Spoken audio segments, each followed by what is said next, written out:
Okay, now if I'm going around the table to the right with my cue ball, and right-hand English is going to allow me to gain a little speed, plus it's going to open up the angle, let me run around the table, then what would left-hand English do for me? Well, it's going to do two things. It's going to slow the ball down just a little bit more, plus it's going to make the angle steeper.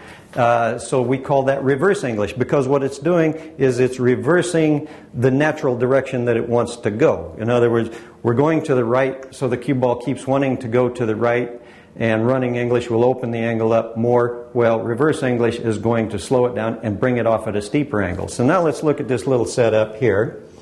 We're going to shoot at the same spot as we did last time, only we're going to use left-hand English, which we'll call reverse English. See where it ends up this time. There.